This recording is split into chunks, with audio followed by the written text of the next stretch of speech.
In South Africa, this private school has just opened its doors. It cost $6 million to build, and it's one of the finest, best-equipped schools of its kind in the world. Encouraging news, you might say, but hardly surprising. Well, there is a surprise, for this is a school for black South Africans only. And more surprising still, it's been built in Soweto, the sprawling black township outside Johannesburg, where facilities like this have never existed before.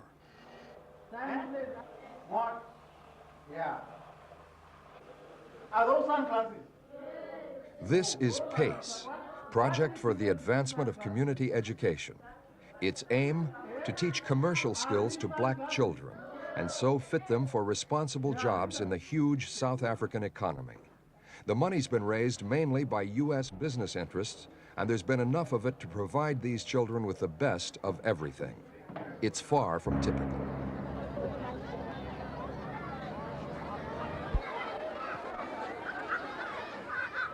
Like every other major activity in South Africa, education is based on the principle of separate development, apartheid. In practice, that's meant that blacks have had far less spent on their education than whites have, and school facilities generally have been inadequate. Blacks have complained, sometimes with violence. Education in South Africa became an explosive issue in the Soweto riots of 1976, and again, as here, in 1981. The protests were the result of decades of anger and despair. Blacks believed the separate education system was designed to perpetuate their subordination in South African society. One specific cause for anger was the use of Afrikaans as a teaching language. They see Afrikaans as the language of their oppressors. It wasn't any better when the authorities brought in compulsory Bantu education for blacks. Many in the black community believed this was an attempt to impose an inferior education on their children. Schools were boycotted, and violence erupted once again. There have been several proposals for fundamental reform, but they've all failed to overcome the barriers of apartheid.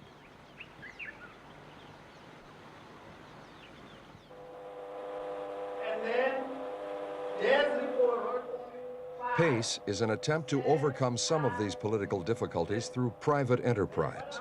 And it's certainly true that those who are lucky enough to get here can expect to make their way through the professional ranks of business and industry. At PACE, private enterprise offers the best. Both teachers and students are aware of the opportunities that lie ahead, and all are committed to the project's success.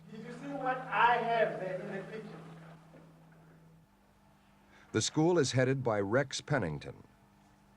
We asked him why he decided to become part of this project. Well, I suppose every teacher who goes into teaching as a vocation tends towards a private school because he can express himself better in private schools. And then he has to make a decision about what level of pupil he wants to try to handle, whether it should be the privileged group who can afford private schools or the underprivileged who need greater help. And I've been in white private schools throughout my career in America and in South Africa. And then this opportunity came to head this unique black private school, and I was very anxious to do what I could in the way of serving them.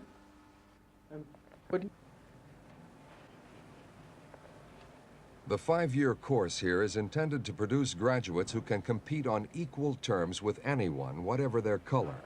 But above all, this is a commercial college, and the students here are destined to a commercial career.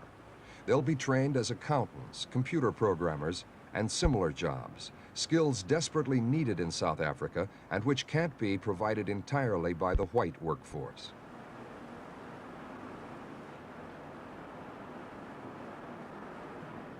Some critics are skeptical whether these students will be able to move on to higher managerial positions.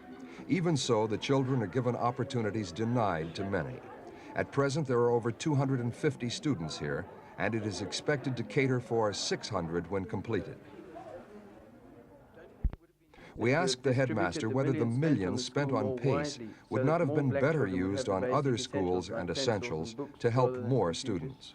Yes, that was a question which bothered me a lot when I was first appointed, because I myself felt that maybe 4 or 5 schools could have been built for the money, and they would have been good schools. But I've changed my mind about that, because I believe that there's been a considerable favourable reaction amongst the blacks, in that for the first time almost they feel that they are being given the best.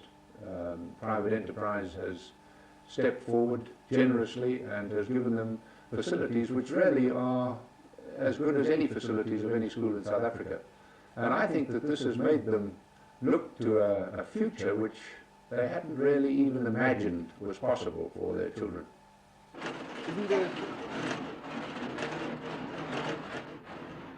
The future of a country depends on the education of its children, and the children here are given as complete an education as possible.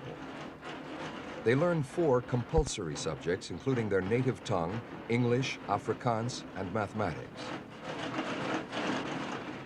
Other subjects on offer are typing, accountancy, business economics, and economics. But the school also offers artistic and physical activities.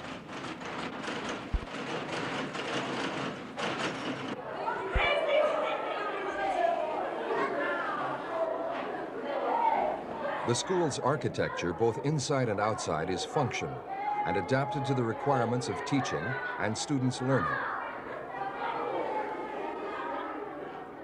Wherever they go, students do not need to carry their books and pencils because everything is computerized.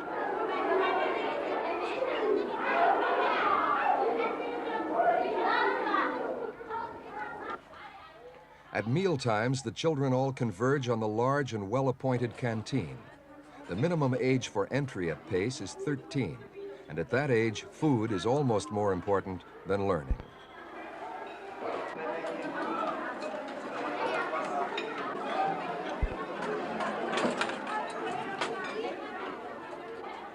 Many children are enrolled here on a scholarship because their parents cannot afford the high fees.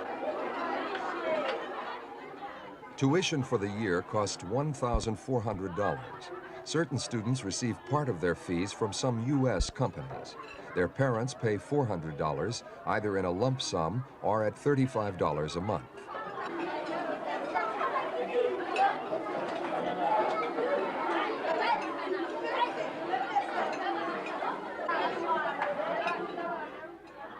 Many of the students at the school feel they are offered something out of the ordinary. The teachers told us they were happy to teach here because the students are eager to learn. We asked some for their views. I find that the children are far more motivated. There's no discipline problems, but very little discipline problems. So it makes teaching them so much more enjoyable and easy. The fact that they're far more willing to learn than I've had at other schools. I think the children are very interesting to teach. It's a marvelous teaching experience to be working here. Have you taught in any other black schools? I've taught senior black students, given part-time classes, but not full-time. PACE is not just a unique school, it is also an experiment. The school will not be administered by the government, and policy will be made by a board of representatives from the U.S. Chamber of Commerce and black parents.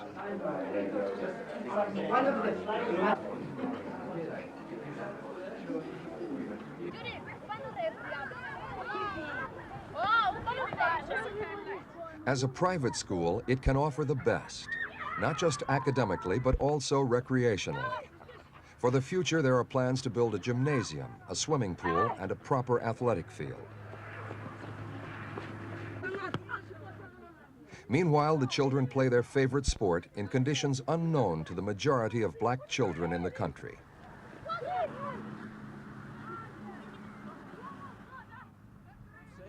We asked Mr. Pennington what future lay ahead for his students, what doors will be open to them. Well, I think certainly part of the founding of the school was motivated by the fact that there's a desperate shortage of skilled labour in this country. I think the American Chamber of Commerce wanted to, in consultation with black leaders, wanted to establish a school that would turn out people who could move into the business world, and they themselves have virtually guaranteed openings for all our graduates to fill skilled and semi-skilled posts in their companies. And how many students? So most of the students will hopefully find a future working in business or industry. Some will be taken on by the American companies participating in the project. Initially, they will receive fuller professional training and then move on to a permanent position. This achievement will be the result of many years' planning and political controversy.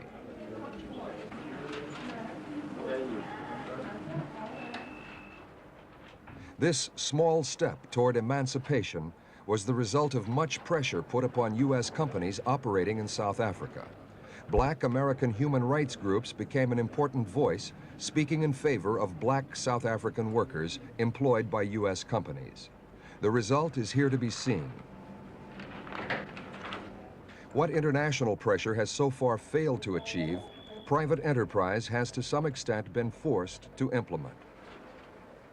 But isn't it possible that PACE graduates will become an elite, out of touch with their community and not totally accepted outside of it?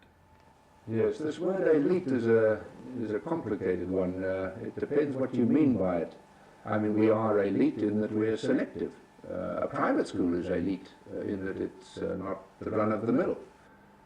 But we're not elite in any kind of social sense, in any sense of wealth, of standing in the community. We've got children who have got wealthy parents, but we've got many who come from very poor homes. Fortunately, through our bursary program, we're able to take any child who shows he has or she has merit to benefit from an education of quality. And so I don't think that there's a danger. I mean, certainly 600 is a drop in the ocean, but all drops have ripple effects, and I think that we've got the potential here to turn out children as graduates who will have a strong sense of social responsibility, who will become leaders in their own communities. We are anxious to instill qualities of leadership in the children as they move through the school. We don't just want them to earn a living when they leave. We're trying to give them an idea of how to lead a valuable and useful life. For the critics, PACE is only a drop in the ocean. What really matters is the millions of blacks who are denied basic human rights.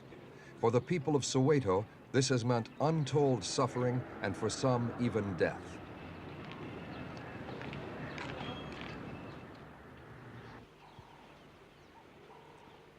Educational facilities for blacks are far below those for whites. Teacher-pupil ratio for whites is 20-1. For blacks, it is 48-1.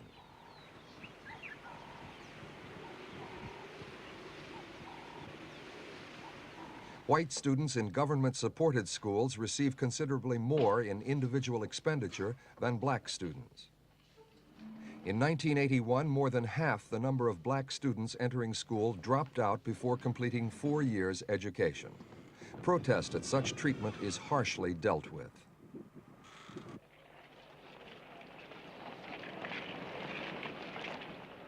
Security raids like this one are aimed at leading protesters. Sometimes those arrested are held under Section 22 of the General Laws Amendment Act.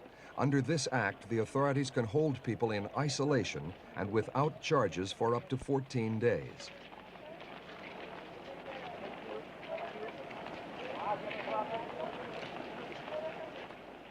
South Africa introduced laws to hold people without charges in the early 1960s.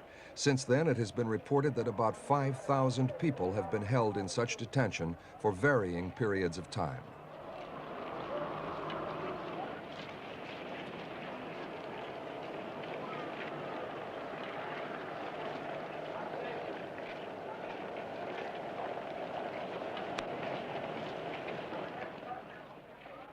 This, then, is the reality. And against this background, a project such as PACE appears almost as an exception which cruelly proves the rule. South Africa's Prime Minister, Mr. Botha, has said that he does want to improve conditions for blacks, but he's hampered by forces within his own party. So despite the individual achievement of PACE, black education in South Africa still has a long way to go.